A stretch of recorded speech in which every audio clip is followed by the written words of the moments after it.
Friends அனைவருக்கும் நெஞ்சார்ந்த வணக்கங்கள். இன்றைக்கி ஹிந்தி வகுப்பு 14வது நாள் இன்றைக்கி நம்ம எடுக்க போகிறோம். இந்த ஷார்ட் மூலமாக உங்களுக்கு மிக முக்கியமான ஒன்று இன்றைக்கி சொல்ல போகிறேன். நம்ம இத்தனை நாள் வரைக்கும் என்ன பார்த்தோங்கிறத இன்னொரு தடவை நான் உங்களுக்கு சொல்கிறேன்.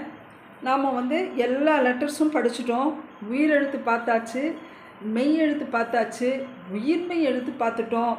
அதே போல் உயிரெழுத்து மெய்யெழுத்து படிச்சுட்டு அதுலேயே 2 letter words, 3 letter words, 4 letter words இதெல்லாம் பார்த்தோம். அதுக்கப்புறம் புள்ளி வச்ச எழுத்து வந்தால் எப்படியெல்லாம் புள்ளி வச்ச எழுத்து வரும், எப்படியெல்லாம் உச்சரிக்கணும் அப்படிங்கிறதெல்லாம் நம்ம பார்த்தாச்சு. இப்போது எல்லா லெட்டர்ஸ்க்கும் எப்படி எப்படி வேர்ட்ஸ் வருதுங்கிறதெல்லாம் நீங்கள் தெரிஞ்சிருப்பீங்க.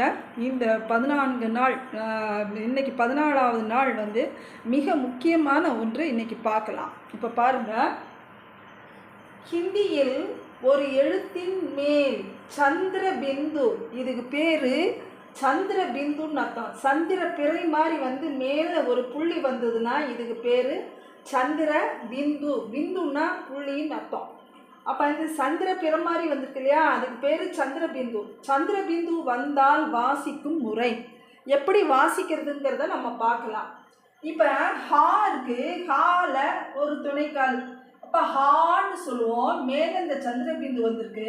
அப்போ அந்த சந்திரபிந்து வந்தாலே இங் சவுண்டு சொல்லணும், இங்.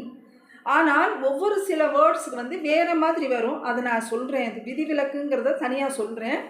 இப்போ ஹா இங், ஹாங் ஆம், கா ஹாங் கஹாங் எங்கே, யா ஹாங் யஹாங் இங்கே. நல்லா கவனிங்க ஃப்ரெண்ட்ஸ். வா ஹா இங் வஹாங் அங்கே, மாங் மாங்னா அம்மா மாங், ஜா ஹாங் ஜஹாங் எங்கே, ஜஹாங்னாலும் எங்கே. கே இது ஹா, ஹால கீழே இந்த சுழி வந்திருக்கு. ஹூ கே ஹூங், கே ஹூங்னா கோதுமை. அடுத்தது மூங், மூங்கு. மூங்குனா வாய்க்கும் சொல்லலாம், முகத்துக்கும் சொல்லலாம்.